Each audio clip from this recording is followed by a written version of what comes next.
Vamos abrir a Bíblia.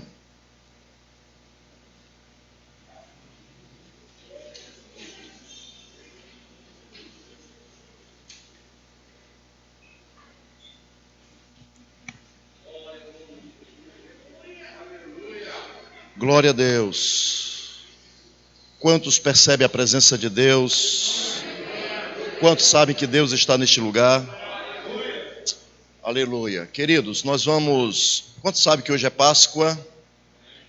Foi passado um vídeo há alguns instantes explicando o que é a Páscoa. E eu quero aproveitar e falar um pouquinho sobre Páscoa. São 20 horas, 26 minutos. Paulinho, me ajude aqui no retorno. São 20 horas e 26 minutos. Aleluia, glória a Deus. E nós vamos aproveitar esse momento para juntos falarmos, estudarmos, ouvirmos sobre a Páscoa. Vamos ler primeira carta de Paulo aos Coríntios,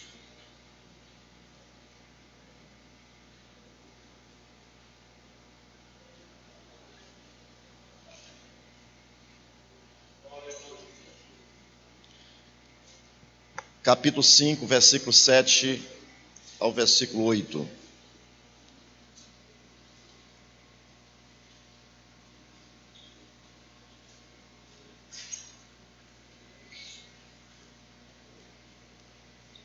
Diz assim a palavra de Deus: Purificai-vos, pois,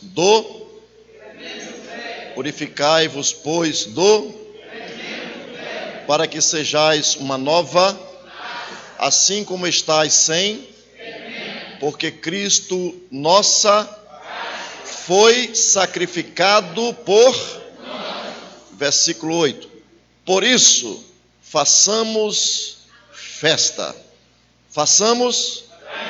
Façamos, não com fermento,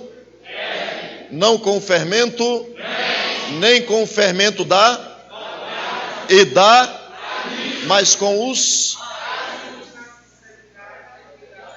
mas com os ázimos. Espírito Santo, peço a tua ajuda para falarmos esse assunto que foi tão relevante e é tão relevante para o povo de Israel, mas também é muito relevante para a igreja, a Páscoa. Eu te adoro por este momento, por tudo que temos vivido, temos passado. Tu és o dono da história, tu tens o domínio da história. Nada foge aos teus olhos e à tua soberana vontade. E nós, sabendo disso, Senhor, confiamos em Ti. Fala conosco, iluminando cada entendimento, abre os olhos espirituais de cada pessoa nessa casa. E que seja neutralizado todo espírito imundo que se levanta contra o entendimento de Cristo. E todos dizem: amém. Por favor, se assente.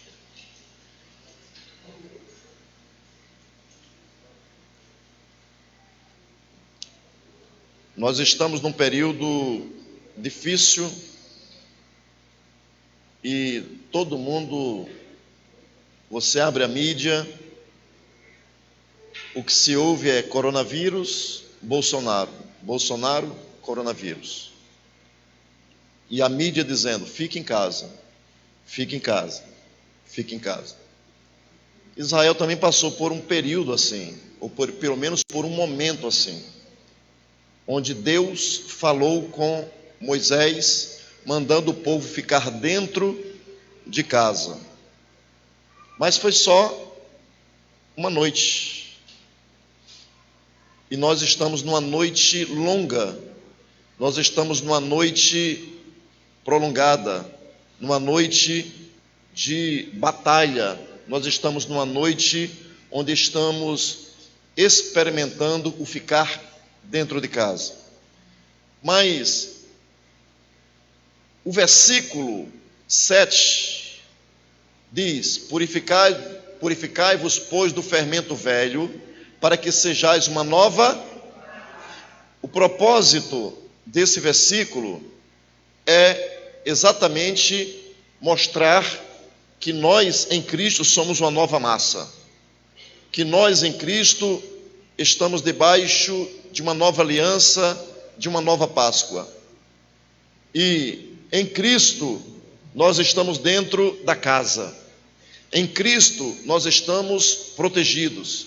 Em Cristo nós estamos aliançados com Deus, assim como o povo de Israel ficou dentro de casa e deveria cumprir os propósitos, os simbolismos, toda aquela simbologia que Deus queria que fosse registrado, para que, sendo registrado aquele simbolismo, pudesse servir para a posteridade. Porque quando nós lemos Êxodo, capítulo 12, eu vou pedir para que o irmão Natan, hoje é o Natan que está ali, para que o Natan coloque Êxodo, capítulo 12.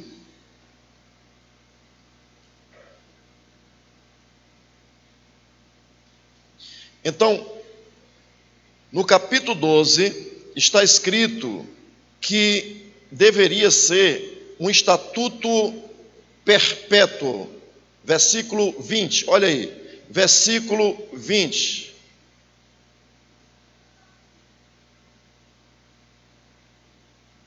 Nenhuma coisa levedada comereis em todas as vossas habitações.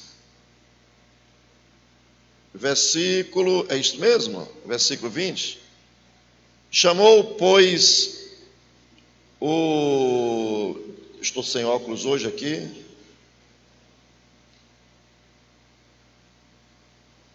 Deixe-me ver aqui o versículo, estou tentando achar o versículo aqui, irmãos.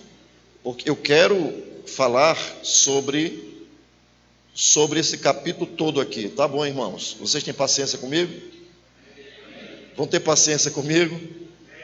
Então, às vezes, acontecem algumas coisas que fogem o nosso controle e nós perdemos o foco daquilo que vamos falar.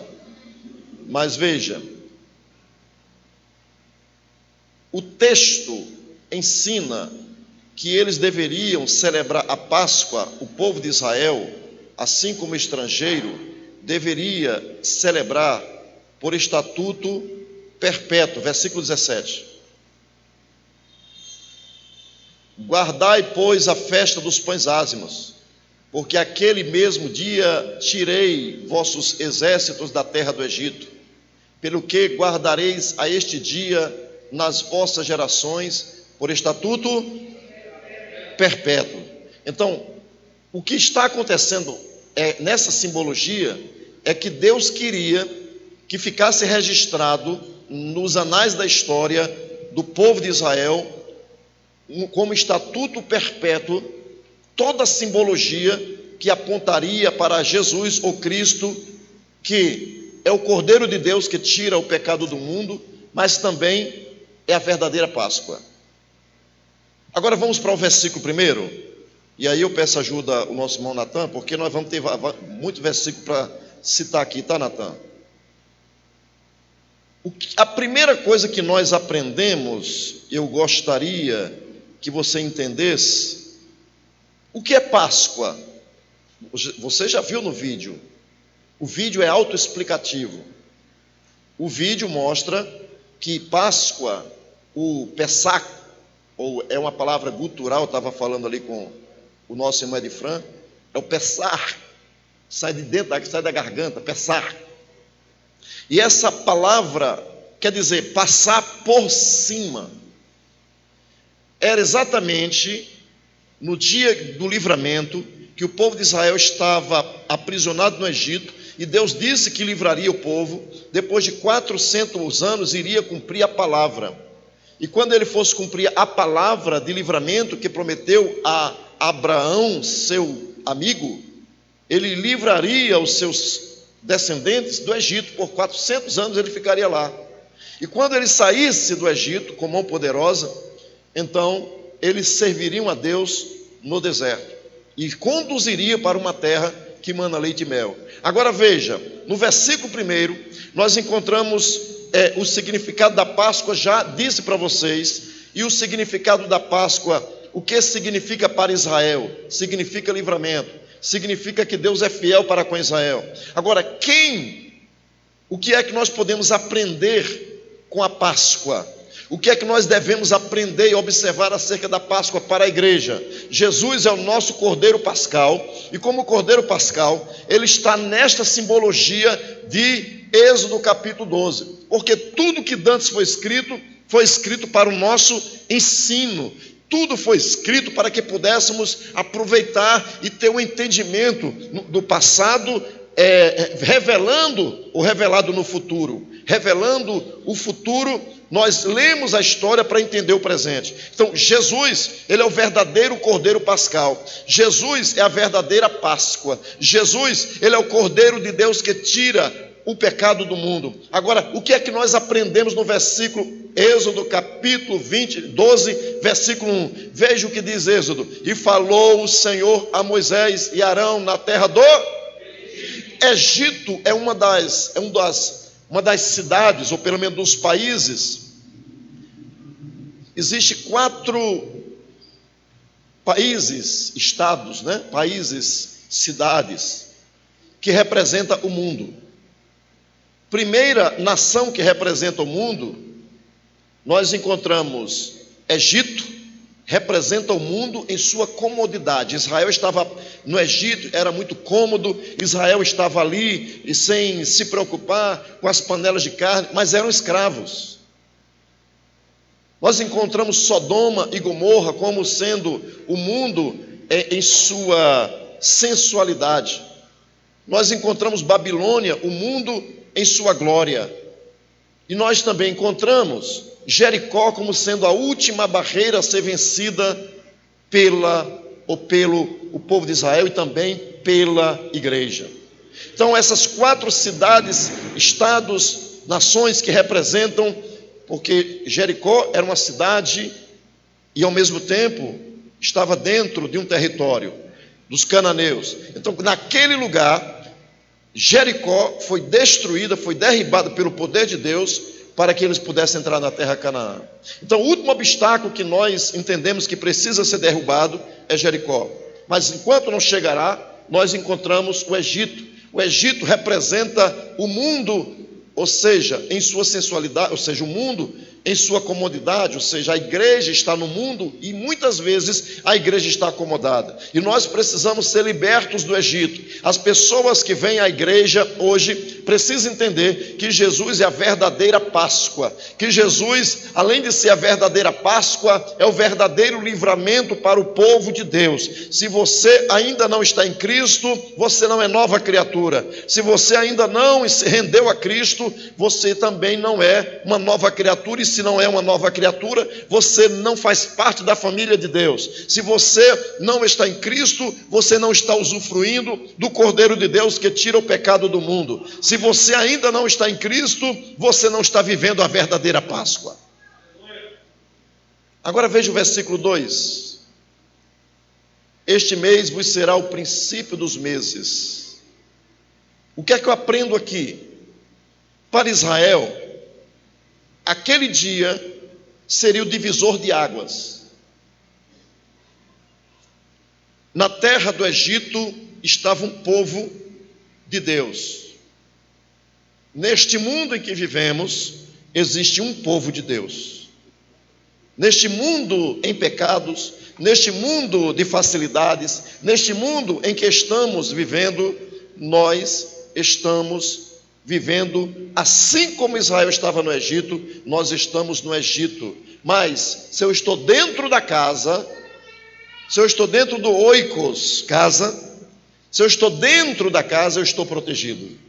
Mas eu estou falando de casa espiritual, porque a Bíblia diz que nós estamos escondidos com Cristo em Deus. Então, a verdadeira casa, a verdadeira Páscoa é o Cristo ressuscitado. É o Cristo Jesus, morto, mas ressuscitado ao 3º dia. Então, assim também, como aconteceu com o Egito, acontece conosco. Veja esse versículo. Este vos será o princípio dos meses. Quando você entra em Cristo, você passa a estar em Cristo, uma nova criatura. Você agora experimenta uma novidade de vida.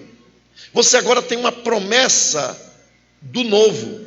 Você agora tem uma promessa de começar tudo novo. Você agora tem uma promessa de Deus de que você passa na sua vida a experimentar o primeiro dia de todos, ou seja, o princípio de todos os meses para Israel é o princípio da nova vida para mim e para você. Quando você está em Cristo, você é nova criatura. As coisas velhas já passaram, eis que tudo se fez novo. Isso não provém de vós, mas de Deus que faz todas as coisas. Então em Cristo você é nova criatura. Em Cristo você experimenta uma nova vida. E aqui Deus está dizendo para Israel: este vos será o princípio dos meses, este vos será o primeiro dos meses do ano. Quantos já entregaram a sua vida para Jesus? O restante não entregou a vida para Jesus? Se não levantou a mão é porque não entendeu, não está me acompanhando. Se você é crente, você não está me acompanhando, você não respondeu positivamente a minha fala. Por isso que eu tento me comunicar com vocês, para ver se você está me acompanhando. Deixe-me perguntar novamente: quantos já estão em Cristo Jesus? Então quer dizer que os demais não estão. É isso? Foi isso mesmo que eu vi? Se eu pergunto quem está em Cristo Jesus e você levantou a mão, eu estou. É porque você já é uma nova criatura. Se você está em Cristo Jesus, você já experimentou o perdão de Deus. Se você está em Cristo Jesus, você já nasceu de novo. Se você está em Cristo Jesus, você agora não é mais do Egito, você não está mais no Egito. Você saiu do Egito e agora você vai experimentar o novo de Deus. Você vai experimentar a nova vida em Cristo Jesus. A vida que Deus, a verdadeira vida para o salvo é Cristo Jesus. A verdadeira vida não é esta vida terrena, esta vida palpável. Eu olho aqui, está vendo isso aqui? Olha para essa plantinha aqui, essa roseira, é isso? Olha para cá. Todo mundo está vendo? Me responda. É verdadeira ou falsa? Como é que você sabe? Hã?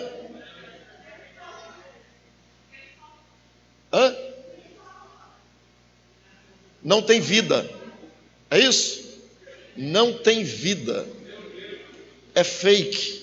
Parece, mas não é.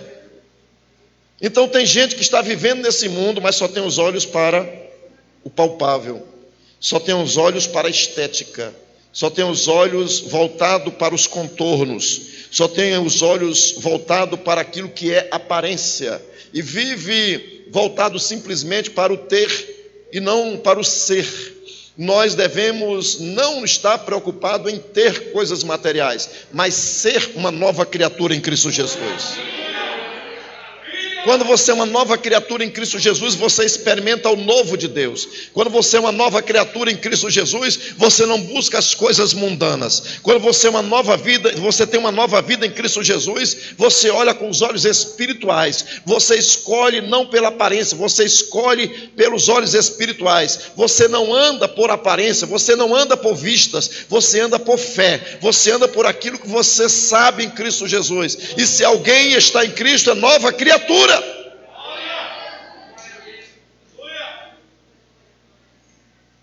Israel teve, vamos dizer assim, Deus zerou a história para Israel. Me ajude, diga comigo: Deus zerou a história para o povo escravo no Egito.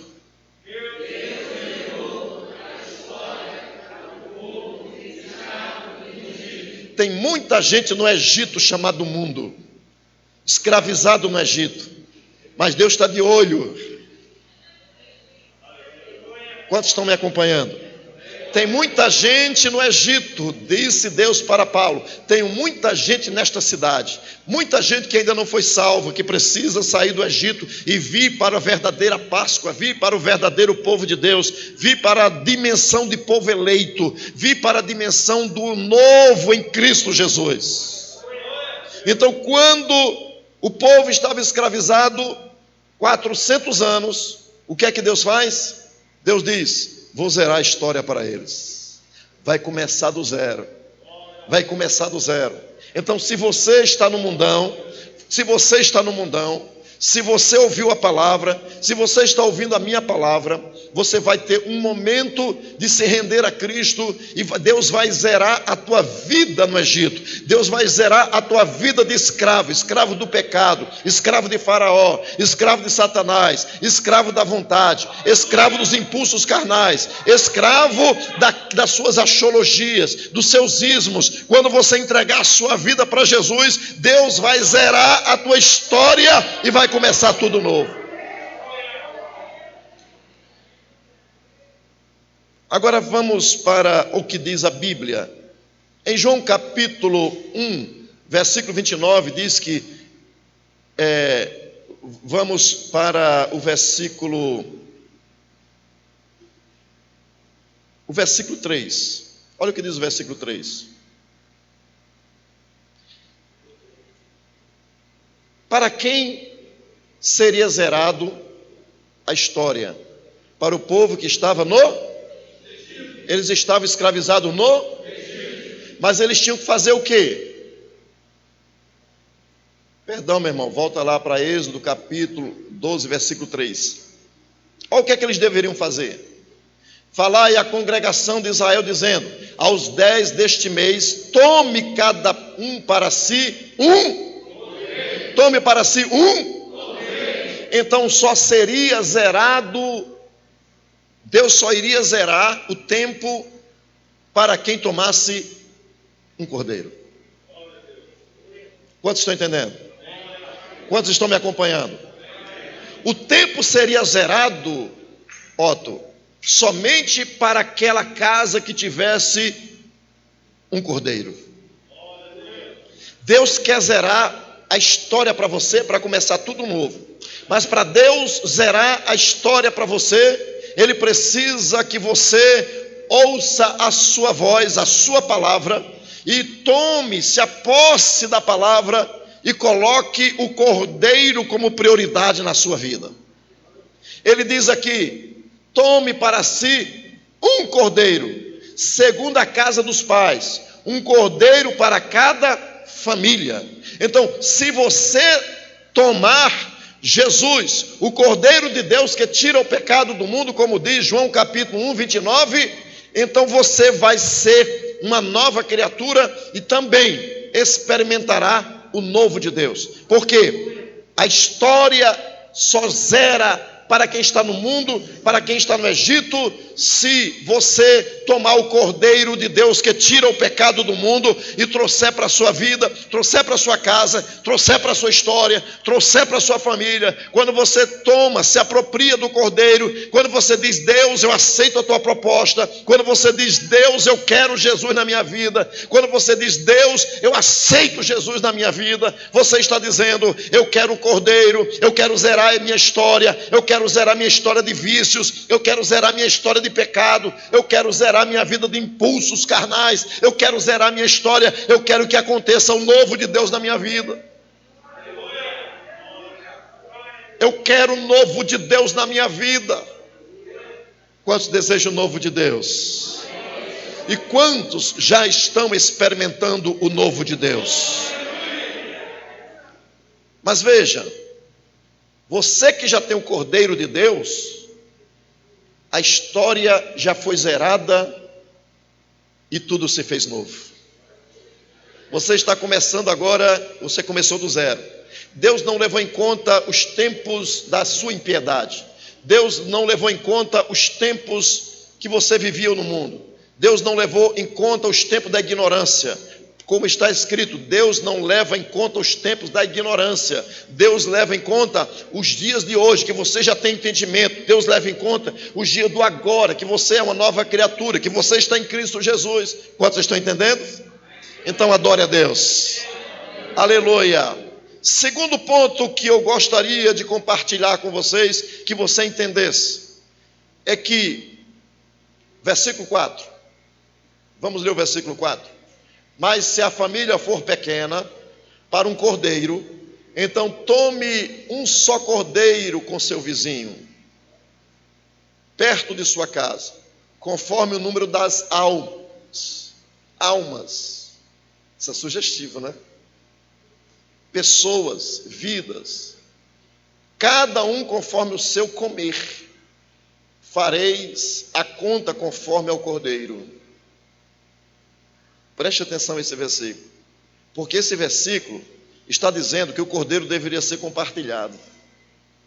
Aí, pastor Clodoaldo, quando eu zerei a minha vida, eu sou uma nova criatura.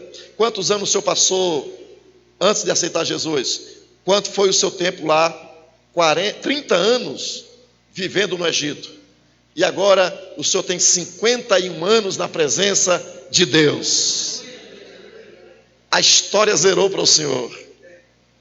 Eu tinha 20 anos quando eu entreguei minha vida para Jesus.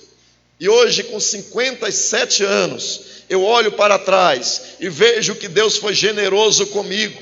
Agora, veja, o que é que eu devo fazer baseado no ensino que Deus está dando para o povo de Israel? O que é que eu devo fazer com o cordeiro que agora está na minha vida? O que é que eu devo fazer com o verdadeiro cordeiro, o cordeiro pascal? Jesus é o cordeiro de Deus que tira o pecado do mundo. Se Jesus é o cordeiro de Deus que tira o pecado do mundo, assim como Israel se apropriou do cordeiro e dentro de casa eles comeram o cordeiro, então eu estou me alimentando de Cristo hoje. Mas a Bíblia diz que se a família for pequena para um cordeiro, então devo tomar o quê? Olha para o texto. Mas se a família for pequena para um cordeiro, então tome um só com seu. O que é que eu aprendo aqui? É que o cordeiro precisa ser compartilhado.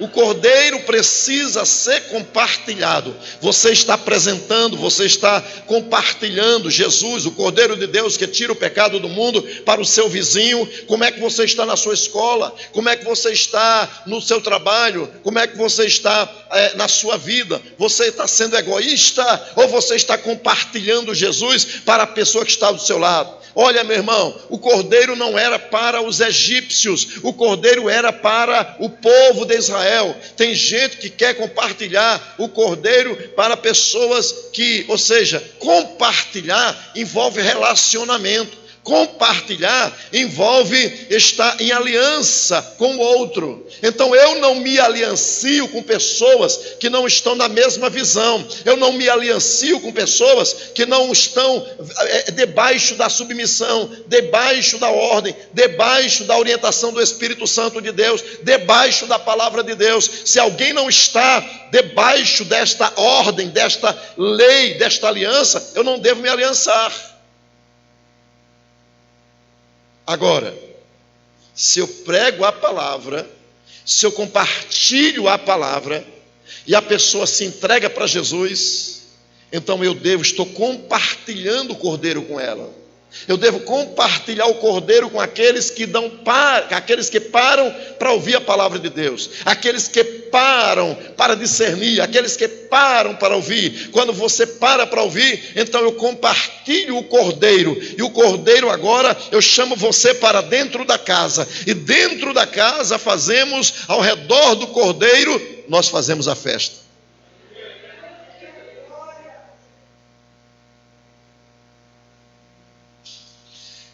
Jesus é o Cordeiro de Deus que tira o pecado do mundo. Agora vamos ver o versículo 5. Olha o que diz o versículo 5.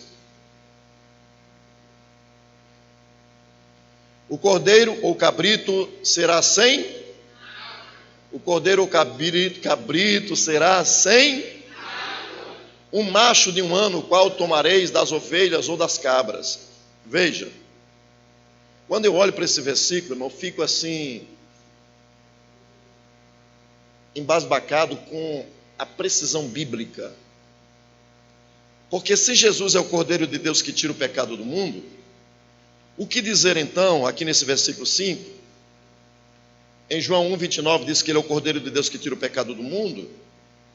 Agora veja 1 Pedro, na primeira epístola do apóstolo Pedro, versículo 19, olha o que diz. No dia seguinte, versículo 18 e 19. Sabendo que não foi com coisas corruptíveis como prata ou ouro que fostes resgatado da vossa vã maneira de... Então, veja, o povo de Israel, ou seja, o povo na nova aliança, os discípulos, Pedro está falando aqui para os novos discípulos, para a igreja. E ele diz aqui, Fábio, sabendo que não foi com coisas corruptíveis, que como prata ou ouro que fostes resgatado da vossa vã maneira de viver. Ou seja, o que eu vivi antes foi uma vida vã. O que a pessoa vive sem Cristo é uma vida vã. O que a pessoa vive distante de Cristo está fora, está em condenação, não está em aliança, está vivendo em pecado, desagradando a Deus, fora da realidade espiritual. E o que é que diz aqui? Você não foi resgatado da vossa vã maneira de viver com prata ou com ouro, mas você foi resgatado. Isso era uma tradição, né?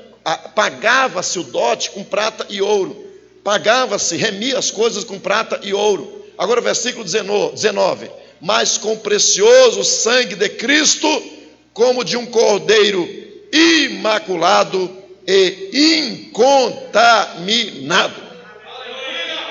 Me ajude a ler esse versículo, igreja. Veja, você não foi resgatado com prata ou ouro da vossa vã maneira de viver, que por tradição recebeste dos vossos pais, mas você foi comprado com o precioso sangue de Cristo, como de um cordeiro imaculado e incontaminado. Que precisão da Bíblia em apresentar Jesus como verdadeiro Cordeiro de Deus que carrega o pecado do mundo. Jesus, ele morreu, Jesus, ele se entregou lá na cruz do Calvário para ser a minha Páscoa, a sua Páscoa. Ele me resgatou do presente século mau. Ele me transportou para o reino do Filho do seu amor. Hoje eu estou em Cristo Jesus. Eu estou vivendo a nova vida. Mas eu fui comprado com sangue precioso de um cordeiro, o verdadeiro cordeiro, puro, imaculado, incontaminado, que se chama Jesus de Nazaré. Olha o que diz Hebreus capítulo 4, versículo 15. Hebreus 4, 15 diz assim: porque não temos um sumo sacerdote que não possa se compadecer das nossas fraquezas. Me ajude agora. Porque não temos um sumo sacerdote que não possa se compadecer ou compadecer-se das nossas fraquezas. Porém, um que, como nós, em tudo, mas sem. O nosso Cordeiro nunca pecou. O nosso Cordeiro viveu uma vida santa, uma vida íntegra, uma vida imaculada, uma vida pura. O seu Jesus, ele sabe quem você é, ele sabe que você está sofrendo, ele sabe que no mundão, no Egito, você está sofrendo, mas tem uma coisa, ele te arrancou do Egito com mão poderosa e agora transportou para o reino do Filho. Agora você está em Cristo, você está na boa terra, você está no reino do Filho. O Cordeiro de Deus que tira o pecado do mundo, meu irmão, derramou o sangue dele, o sangue puro carmesim, para que você seja uma nova criatura e viva uma vida santa, uma vida pura, uma vida imaculada. A Bíblia deixa bem claro que nós precisamos viver sem pecado. A Bíblia deixa bem claro que nós devemos viver sem mácula, dando um bom testemunho para a glória de Deus. Agora versículo 6. Lá, Êxodo capítulo 12, versículo 6. Olha o que diz aí, vamos ler todo mundo junto? E o guardareis e todo o ajuntamento da congregação de Israel o sacrificará à tarde. Isso aponta para o sacrifício que Jesus fez à tarde, lá em Jerusalém. Mas espiritualmente, irmã Lia, irmã Ágata, isso traz uma lição espiritual para nós. Que lição espiritual é essa? É que devemos guardar o cordeiro. O cordeiro tem que ficar dentro da casa. Você tem que trazer o cordeiro para dentro da sua casa. Você tem que trazer o cordeiro para dentro da sua vida. Você tem que trazer o cordeiro para dentro da sua família. E quando você trouxer o cordeiro, você deve fechar a porta e você deve guardar o cordeiro. Você deve caminhar com o cordeiro dentro da casa. Você deve conviver com o cordeiro dentro da casa. Mas quando chegar o dia é quarto dia deste mês, o 14º dia deste mês. Olha que coisa interessante. Jesus, ele veio a este mundo, ele é o verbo, ele é o logos, ele é a palavra de Deus, que estava dentro de Deus, com Deus. E quando ele veio a este mundo, ele tabernaculou, ele viveu conosco. E o povo de Israel conviveu com o Cordeiro. O povo de Israel viveu com o Cordeiro. O povo de Israel caminhou com o Cordeiro. Mas o povo de Israel rejeitou o Cordeiro. Onde é que está aí escrito isso, pastor? João capítulo 1, versículo 10. É isso? João capítulo 1, versículo 10. Pode colocar, varão? João capítulo 1, versículo 10. Olha, estava no mundo, e o mundo foi feito por ele, e o mundo não o conheceu. Agora versículo 11. Veio para o que era, e os seus não o, olha o versículo 12. Mas a todos quanto receberam,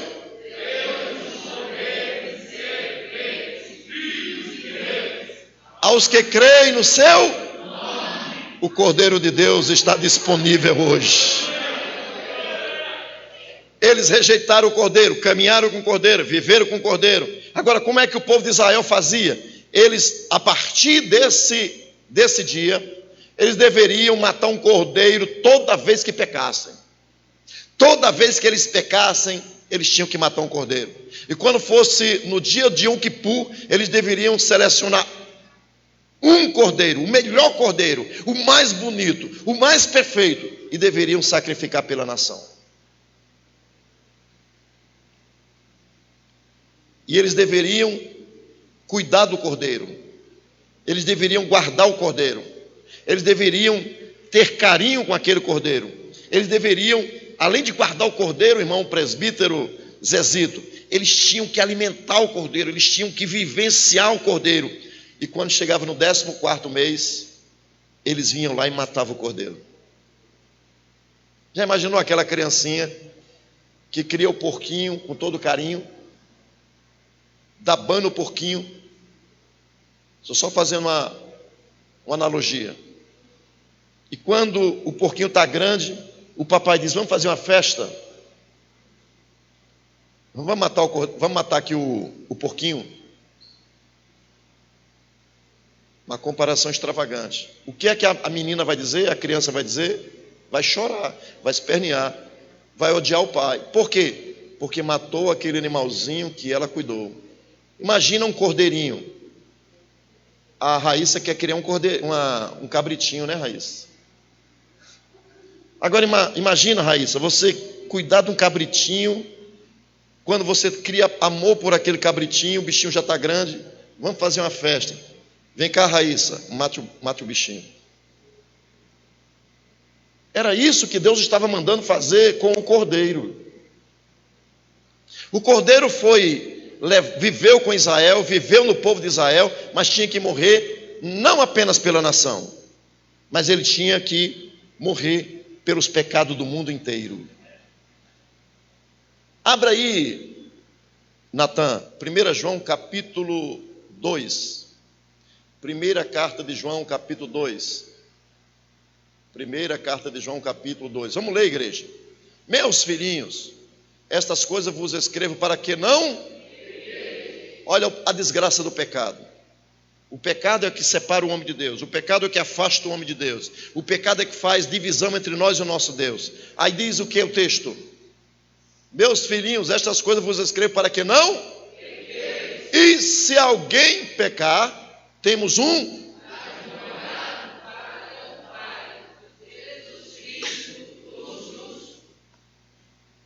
Agora versículo 2. E ele é a propiciação pelos nossos... E ele é a propiciação pelos nossos... E não somente pelos nossos, mas também pelos de... Não somente pelos nossos, mas também pelos de... Jesus. Ele morreu pelo mundo inteiro.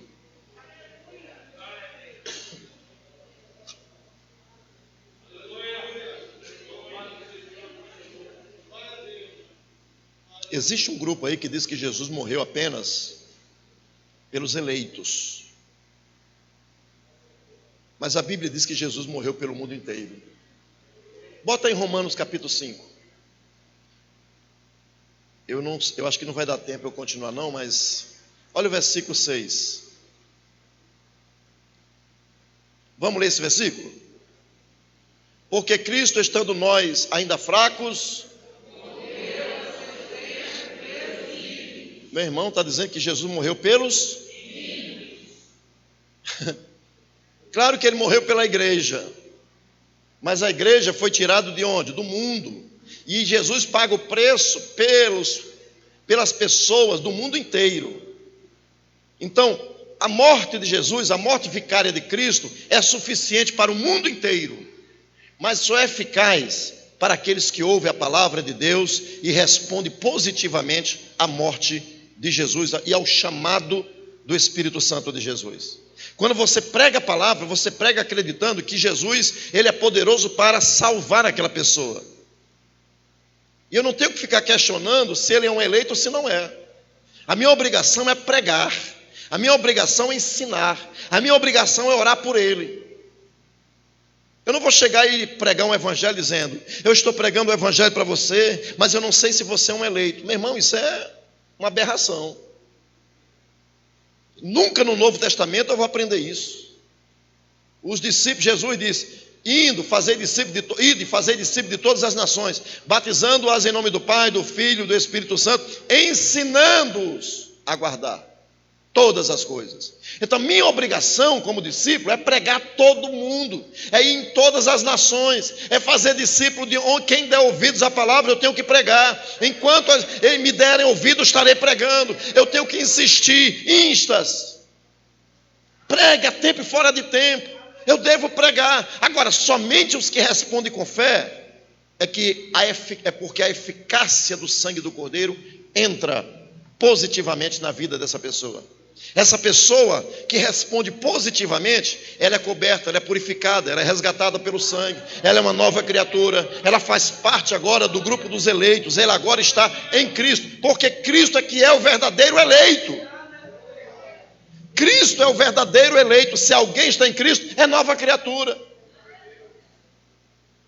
Então devemos guardar o Cordeiro, amém? Agora vamos voltar para Êxodo capítulo 12, versículo 7. E aqui diz assim: e tomarão do sangue e poluão em ambas as ombreiras e na verga da porta, nas casas em que o comerem. Eu pergunto sempre ao Carlinhos: cadê o Carlinhos? Está ali o Carlinhos, fica em pé aí, Carlinhos. Mostra, Carlinhos, mostra onde é que são as ombreiras e onde é que é a verga da porta. Olha aí, mestre de obra. Ombreiras são essas ombreiras, mostra de novo aí. Ombreiras e verga. Todo mundo entendeu? O que é que Deus está dizendo? Você vai chegar na porta da sua casa, você vai matar o cordeiro, você vai pegar um risopo, e quando você pegar o risopo, você vai molhar no sangue e vai levar na porta da sua casa, com a bacia cheia de sangue, e você vai passar nas ombreiras, de um lado e do outro. e depois você vai pegar e passar o sangue em cima. Não precisa passar embaixo. Basta você passar nas ombreiras e nas vergas. Por quê? Quando eu vi o sangue, eu vou passar por cima. O anjo não vem por baixo, o anjo vem por cima. É isso que ele está dizendo. Se o anjo vem por cima, a preocupação é a cabeça. Se o anjo vem por cima, a preocupação são os lados. Se o anjo vem por cima para matar o primogênito, então você vai estar guardado. Você precisa simplesmente guardar as laterais e a cabeça. E quando você tem o sangue de Cristo na sua vida, a tua mente, você tem o sangue protegendo a sua cabeça, protegendo a sua vida. Está falando da sua história, está falando do seu futuro. Você está protegido por cima, na lateral. Por quê? Porque você obedeceu o Cordeiro de Deus que tira o pecado do mundo. Olha o versículo 11.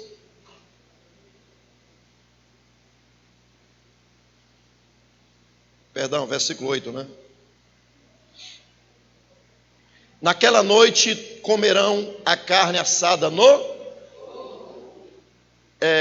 eu só esqueci de dizer que aqui no texto anterior, isso fala no versículo 7.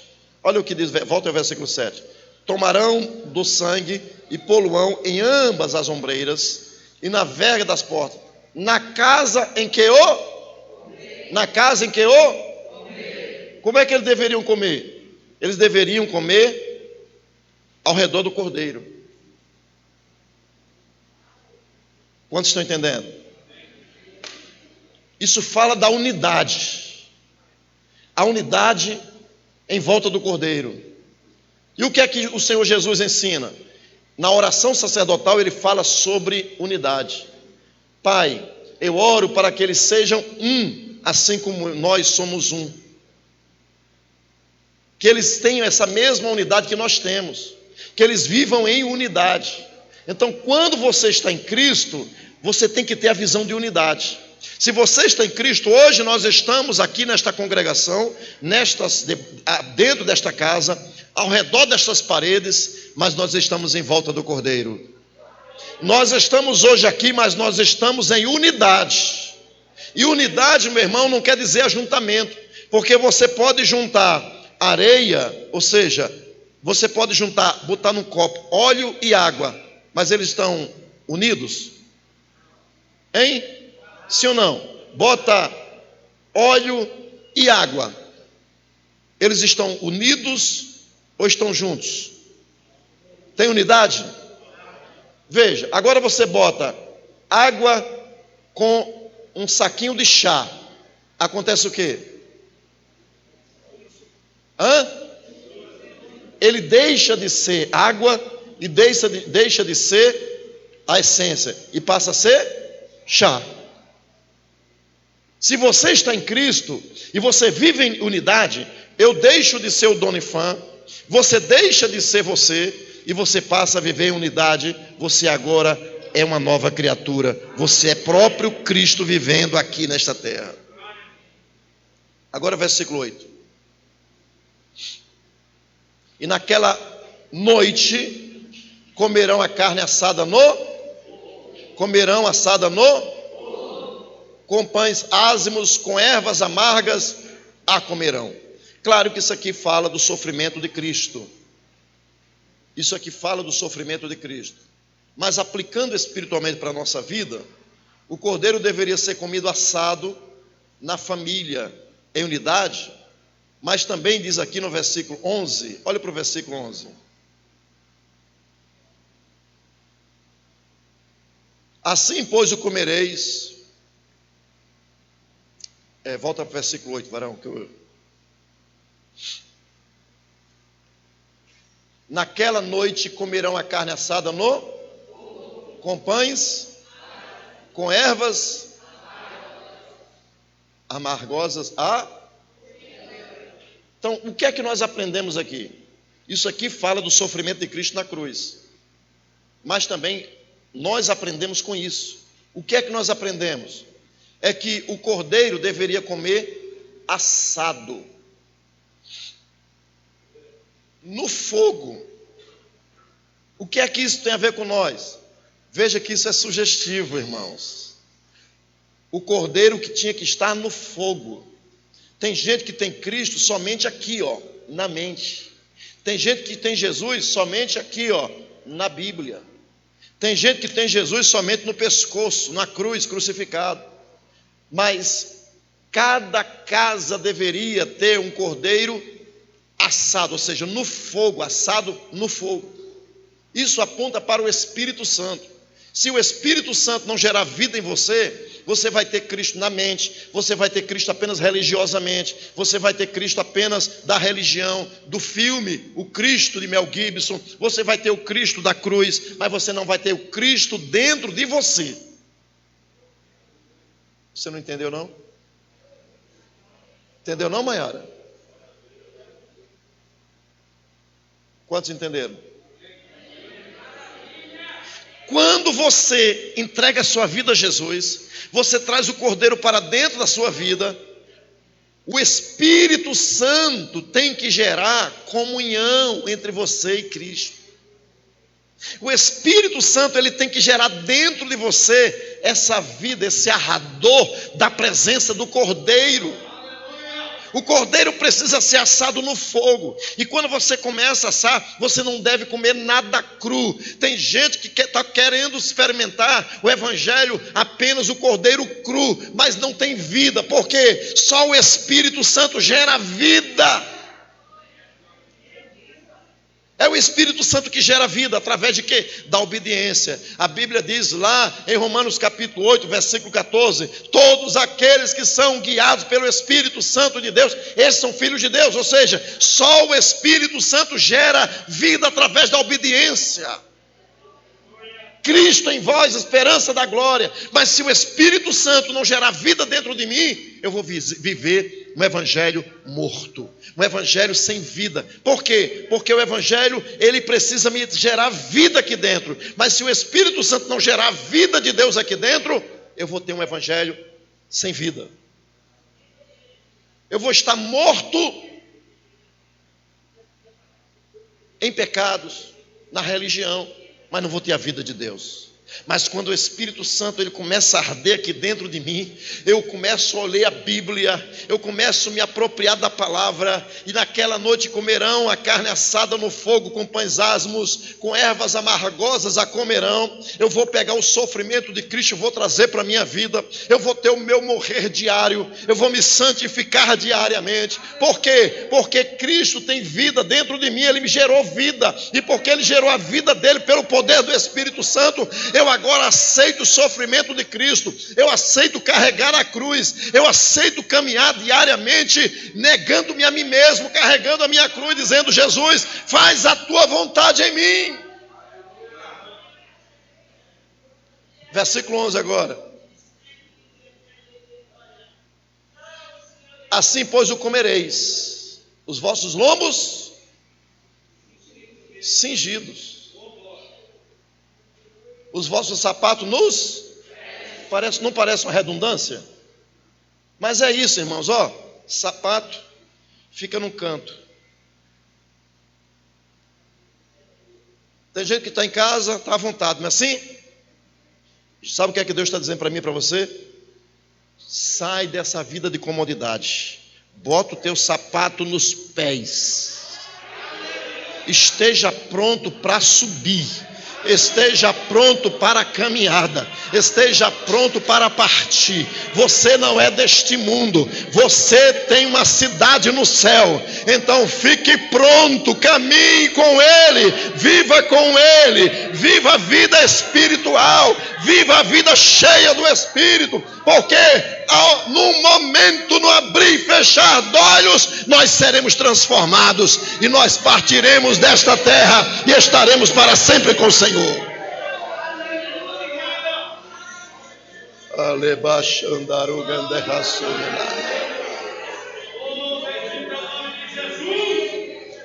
Tem gente que quer viver uma vida acomodada, tem gente que quer viver do seu jeito, Tem gente que quer experimentar o mundo inteiro, mas Jesus ficou de lado. Jesus não é prioridade. Mas quem tem o cordeiro ardendo pelo fogo do Espírito aqui dentro, meu irmão, não se conforma com este mundo. Como disse Paulo escrevendo aos Romanos capítulo 12: rogo-vos, pois, irmãos, pelas compaixões de Deus, que apresenteis os vossos corpos num sacrifício vivo, santo e agradável a Deus, que é o vosso culto racional, e não vos conformeis com este mundo, mas transformai-vos. Tem gente aqui dentro precisando de transformação. Tem gente aqui dentro precisando de uma metanoia, de uma mudança de mente. Está na igreja, canta na igreja, prega na igreja, carrega a Bíblia, vem fardado de crente, mas não tem vida com Deus, não tem uma transformação, não experimentou uma transformação. Você precisa de uma metanoia, você precisa de uma mudança de mente, você precisa experimentar o ardor da presença, você precisa da presença de Cristo ardendo dentro de você. O Espírito Santo precisa vitalizar a tua vida, mas é você que deve ser transformado à imagem de Cristo pela santificação e obediência.